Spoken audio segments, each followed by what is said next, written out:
मुलाकात भी हुई थी फडणवीस और संजय राउत की, जिसको लेकर बीजेपी का बयान भी सामने आया है इसको लेकर। और चाय बिस्किट पर नहीं हुई चर्चा, ये चंद्रकांत पाटिल कहते हैं, जो बीजेपी के नेता हैं चंद्रकांत पाटिल की तरफ से बड़ी बात कही गई है। बीजेपी के प्रदेश अध्यक्ष भी लगातार यही बात कहते हुए नजर आए, क्योंकि फडणवीस की अगर बात करें तो मुलाकात पिछले दिनों हुई थी और उस मुलाकात पर कई सवाल खड़े हुए थे, लेकिन ये कहा गया था कि यह मुलाकात सिर्फ और सिर्फ इंटरव्यू के लिए हुई थी, सामना के अंदर उनका इंटरव्यू छापा जा सके। लेकिन पाटिल जो बीजेपी के नेता है वो कह रहे हैं कि ऐसी मुलाकातें चाय बिस्कुट के लिए नहीं होती हैं, ऐसी मुलाकातें राजनीति के लिए ही होती हैं, जो तमाम कई बड़े सवालों को जन्म देती है। क्योंकि चंद्रकांत पाटिल तमाम बातें कहते हुए नजर आए हैं, लेकिन जब हम इस मुलाकात के बारे में जानने की कोशिश करते हैं तो इस मुलाकात के बारे में सिर्फ यही कहा जा रहा था कि यह मुलाकात सिर्फ और सिर्फ एक सामना के इंटरव्यू के लिए हुई है।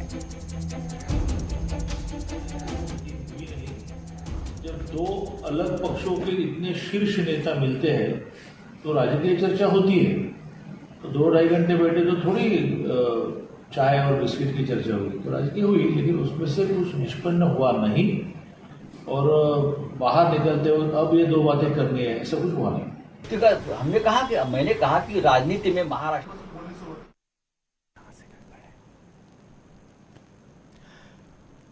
तो बीजेपी नेता का बड़ा बयान सामने आया है, चंद्रकांत पाटिल इनका नाम है, और ये कह रहे हैं कि चाय बिस्कुट के लिए ऐसी चर्चाएं नहीं होती हैं। और बड़ी जानकारी लगातार हम आप तक पहुंचा रहे हैं, क्योंकि राजनीति की अगर बात करें तो राजनीति इस मुद्दे पर हुई थी, लेकिन एक बार फिर जिस तरीके से राजनीति अब महाराष्ट्र में हो चली है, क्योंकि मुलाकात हुई और इस मुलाकात को लेकर तमाम बातें भी सामने आई हैं। और बीजेपी के प्रदेश अध्यक्ष चंद्रकांत पाटिल का बड़ा बयान सामने आया, जिसके बारे में हम आपको जानकारी भी दे रहे हैं।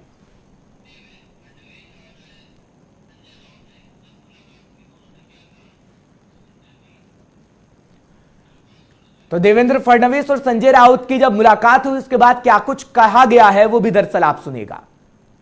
दोनों से मेरा और उनकी मुलाकात तय हो गई थी, दूसरे कारणों से, खास करके सामना के लिए उनकी एक मुलाकात इंटरव्यू में साक्षात्कार लेना चाहता था, लेकिन टाइम का थोड़ा सा गड़बड़ था, कोरोना हो गया, ये हो गया।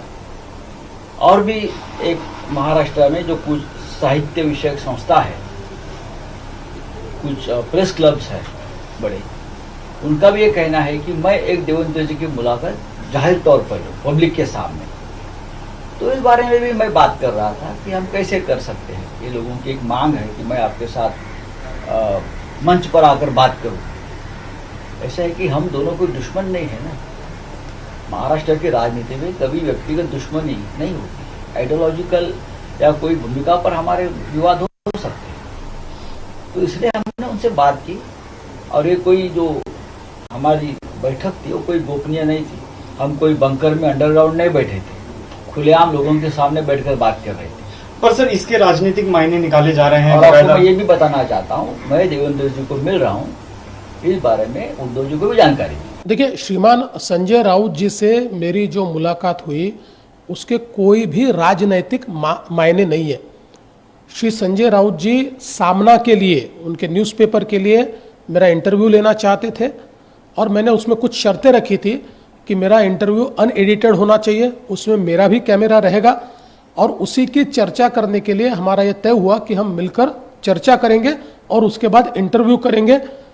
उसी के लिए हम लोग मिले, उसमें कोई भी हमने राजनीतिक चर्चा नहीं की। मैं बिल्कुल साफ शब्दों में कहता हूं, सत्ता स्थापना के लिए शिवसेना के साथ हमारी कोई भी चर्चा नहीं चल रही, गठबंधन की कोई भी चर्चा नहीं चल रही, और गठबंधन की चर्चा करने का कोई कारण भी नहीं है। जिस प्रकार से ये सरकार चल रही है, लोगों का बहुत गुस्सा इस सरकार के ऊपर है। जिस प्रकार की कार्रवाई ये सरकार कर रही है बदले की भावना से, उसमें लोगों का गुस्सा है। जिस प्रकार से कोरोना का हैंडलिंग ये सरकार कर रही है, लोगों में बहुत गुस्सा है। और ऐसे समय एक मजबूत विपक्ष के रूप में हम लोग काम कर रहे हैं। ये सरकार अपने वजन से एक दिन चरमराएगी, जिस दिन नीचे आएगी उस दिन अल्टरनेट सरकार कैसी देने इसका हम फैसला जरूर करेंगे, लेकिन हम कोई